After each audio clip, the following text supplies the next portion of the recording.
Hai semua, assalamualaikum warahmatullahi wabarakatuh. Welcome back to my channel. Dan kali ini saya akan memperkenalkan nama saya lagi.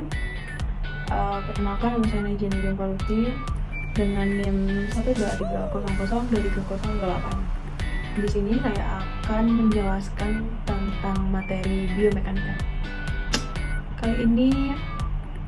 Materi ini saya akan menjelaskan kepada kalian, yaitu mempelajari perhitungan denyut jantung dan menentukan tingkat intensitas aktivitas fisik berdasarkan persentase denyut jantung.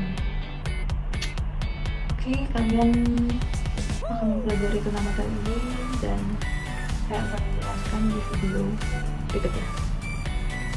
Baik, yang pertama saya akan menjelaskan apa sih itu detak jantung. Ada yang tahu nggak kalian? Kalau kalian belum tahu apakah itu detak jantung, mari kita simak video penjelasan berikutnya. Detak jantung itu adalah detak jantung menjadi salah satu faktor yang bisa memprediksi risiko penyakit jantung. Dan perlu diwaspadai adalah ketika detak jantung itu tetap kencang meski dalam keadaan istirahat. Hal itu bisa menandakan jantung kita tetap bekerja keras untuk memompa aliran darah meski tak ada aktivitas fisik yang signifikan. Perlu diperhatikan juga bahwa beberapa faktor dapat mempengaruhi detak jantung kalian. Hal itu mencakup usia, intensitas kebugaran, dan aktivitas. Perokok aktif juga memiliki penyakit kardiovaskular, kolesterol tinggi atau diabetes, dan juga suhu udara, dan posisi tubuh atau berdiri dan berbaring, misalnya tingkat emosi, berat badan, dan obat-obatan yang tengah dikonsumsi. Dan yang kedua, saya akan menjelaskan bagaimana sih cara menghitung denyut jantung normal. Untuk kalian semua yang belum mengetahui, saya akan menjelaskan itu. Baik, caranya yang pertama yaitu di pergelangan tangan. Tekan perlahan telunjuk dan jari tengah salah satu tangan di pergelangan tangan yang berlawanan tepat di bawah pangkal ibu jari. Ibu jari ini. Lalu yang kedua, di bagian leher, tekan sedikit sisi leher tepat di bawah tulang rahang. Lalu yang terakhir, hitung jumlah denyut dalam 15 detik dan kalikan dengan 4. Itulah detak jantungmu. Lalu materi yang ketiga, berapakah denyut jantung normal pada diri kita? Yang pertama yaitu pada usia di bawah 1 bulan, detak jantung normal 70 sampai 190 kali per menit. Dan yang kedua, yang pada usia 1 sampai 11 bulan, itu detak jantung normalnya yaitu 80 sampai 160 kali per menit. Lalu yang ketiga, ada usia 1 sampai 2 tahun, detak jantung normal 80 sampai 130 kali per menit. Lalu yang keempat, ada usia 3 sampai 4 tahun, detak jantung normal 80 sampai 120 kali per menit. Lalu ada juga atlet pro terlatih pada 40 sampai 60 denyut per menit. Normalnya antara 60 sampai 100 kali per menit. Apabila kurang dari 60 atau lebih dari 100 atau irama tidak teratur, maka sebaiknya memeriksakan diri ke dokter. Dan yang materi keempat yaitu ada beberapa hal yang mempengaruhi detak jantung normal pada diri kita. Yang pertama yaitu ada aktivitas fisik. Ketika Anda melakukan aktivitas fisik seperti olahraga, yaitu denyut jantung yang awalnya normal, dia juga bisa meningkat. Hal ini dikarenakan tubuh Anda membutuhkan lebih banyak oksigen untuk menghasilkan energi, sehingga jantung harus memompa darah kaya yang oksigen ke seluruh tubuh lebih cepat. Lalu yang kedua, juga hal yang mempengaruhi detak jantung normal itu ada suhu udara. Jantung ini akan meningkat, dan ini terjadi karena udara yang panas memicu jantung untuk memompa darah lebih banyak, dan biasanya denyut jantung akan meningkat sekitar 5-10 detak tambahan per menit. Lalu yang ketiga, yaitu ada posisi tubuh. Saat tubuh Anda duduk atau berdiri, denyut nadi tidak akan berbeda. Namun setelah Anda berdiri 15 hingga 20 detik pertama, denyut nadi akan sedikit naik. Setelah beberapa menit, kemudian denyut nadi akan yang tadi naik akan kembali ke angka semula. Dan yang keempat yaitu ada emosi. Stres ternyata juga bisa mengubah detak jantung normal Anda. Dan selain itu, berbagai emosi lain seperti cemas, marah, sedih, dan bahagia juga bisa mengubah total denyut jantung Anda per menitnya. Dan yang kelima yaitu ada juga bertubuh gemuk. Orang yang memiliki tubuh gemuk biasanya memiliki denyut nadi istirahat yang lebih tinggi dari biasanya. Akan tetapi tidak lebih dari 100 detak per menitnya. Dan yang keenam ada penggunaan obat tertentu. Obat juga bisa mempengaruhi detak jantung normal kita. Contoh, obat-obatan tersebut adalah obat untuk mengobati masalah tiroid, beta-beta blocker, obat flu, obat penyakit jantung, obat asma, dan obat penghambat kalsium. Dan yang terakhir yaitu ada masalah kesehatan tertentu. Detak jantung normal juga bisa terganggu akibat adanya masalah kesehatan. Paling sering kondisi ini menyerang orang dengan penyakit jantung seperti gangguan irama jantung atau yang disebut aritmia. Lalu materi yang kelima yaitu tips. Gimana sih tips agar menjaga detak jantung ini agar selalu normal? Maaf. Jadi tips dari saya yang pertama itu selalu aktif setiap hari, setidaknya 150 menit berolahraga setiap minggunya atau 10 hingga 15 menit setiap harinya. Konsultasikan ke dokter untuk menyarankan tingkat olahraga yang aman untuk Anda. Lalu yang kedua, pola makan sehat yang ramah jantung seperti diet Mediterania mencakup konsumsi jenis makanan sehat yang kaya nutrisi, baik seperti ikan, coklat hitam, biji-bijian utuh, buah-buahan, sayuran, dan produk susu rendah lemak, jenuh, dan kolesterol.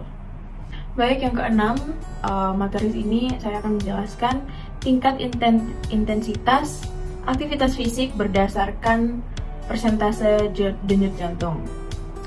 Tingkat intensitas aktivitas fisik berdasarkan persentase denyut jantung ini tergantung dengan zona target.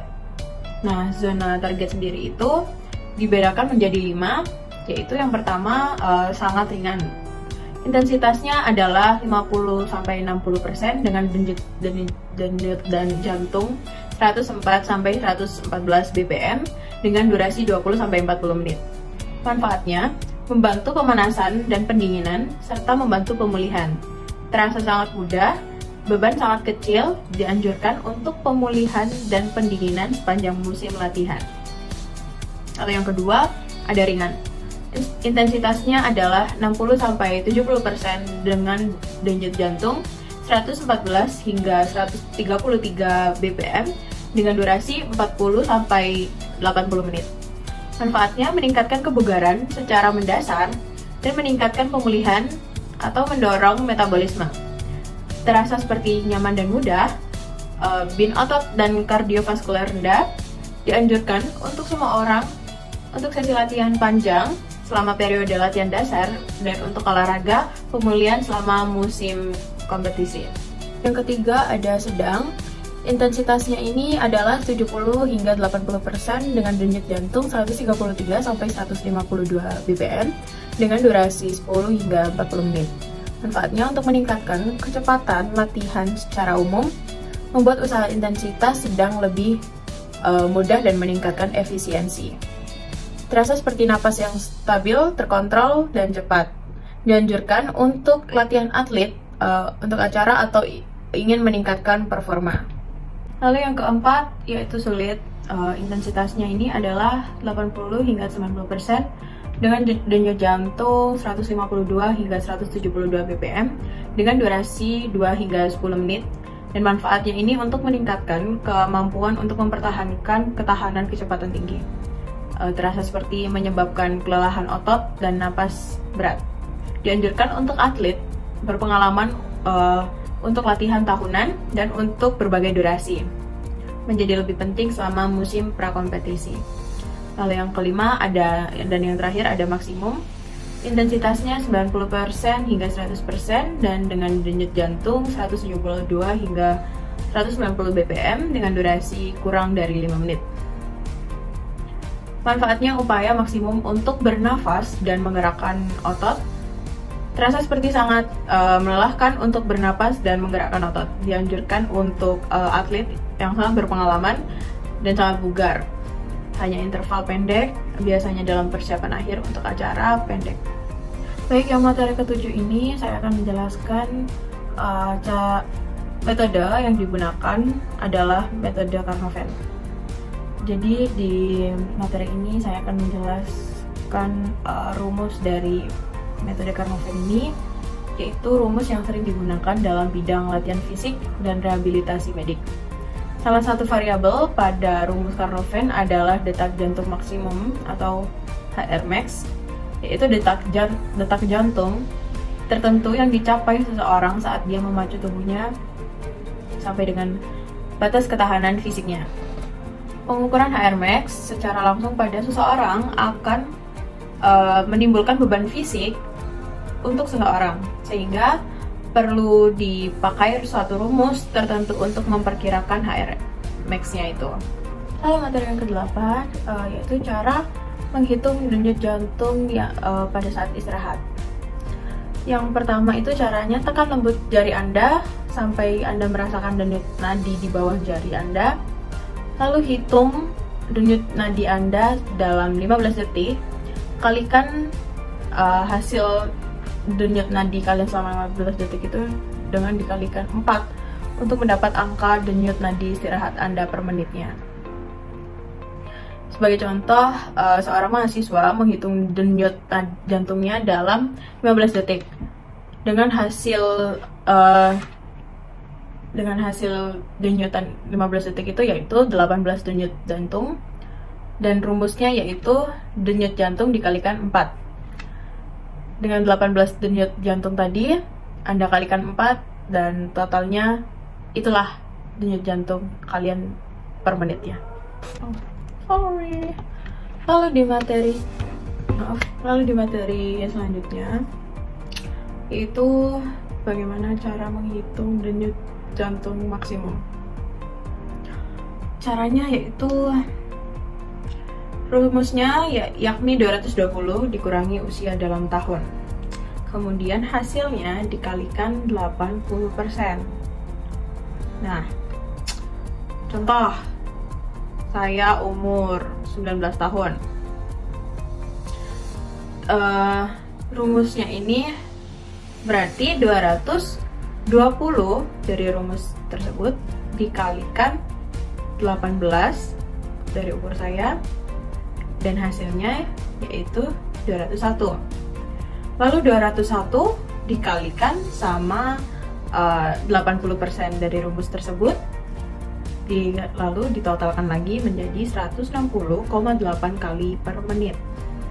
Itu adalah denyut jantung maksimum saya per menitnya. Lalu materi berikutnya lagi yaitu cara menghitung detak jantung Carnot. Pada usia saya 19 tahun yang memiliki detak jantung istirahat 72, ingin mengetahui detak jantung latihannya untuk tingkat intensitas 70% hingga 80%. Ya, yang pertama, denyut jantung latihan minimumnya saya 220 dikurangi usia saya yang 19 tahun sama dengan 201. 201 ini dikurangi 72, yaitu detak jantung istirahat saya sama dengan 129. Lalu 129 dikalikan 0,70, yaitu nilai intensitas minimum, ditambah 72 dari nilai detak jantung istirahat saya, lalu ditotalkan lagi menjadi 162,3 denyut per menit. Lalu denyut jantung latihan maksimum saya 220 dikurangi 19 tahun usia saya sama dengan 201. 201 ini dikurangi 72 dari nilai detak jantung istirahat sama dengan 129. 129 dikurangi 0,80 yaitu nilai intensitas maksimumnya ditambah 72 detak jantung istirahat saya sama dengan 175,2 denyut per menitnya. Dan oleh karena itu, zona detak jantung latihannya akan menjadi 162,3 hingga 175,2 detak per menitnya. Oke, materi terakhir dari saya, apa sih hubungan antara antara denyut jantung, aktivitas dan metabolisme? Hubungan antara denyut jantung dengan aktivitas adalah semakin banyak Anda bergerak, maka frekuensi detak jantung akan semakin meningkat.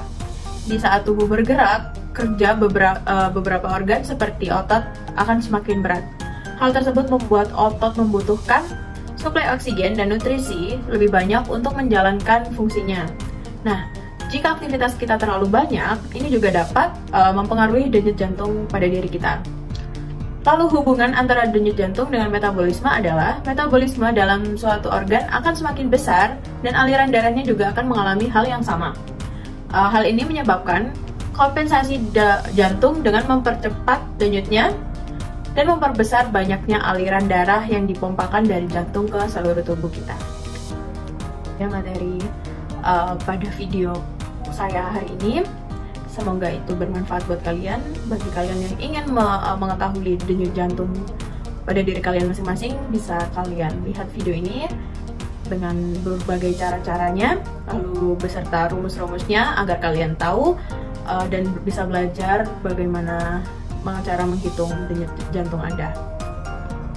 Sekian, terima kasih. Mohon maaf jika saya ada salah kata pada saat menjelaskan materi ini. Kurang lebihnya mohon dimaafkan. Sekian dan terima kasih. Wassalamualaikum warahmatullahi wabarakatuh. Bye semua.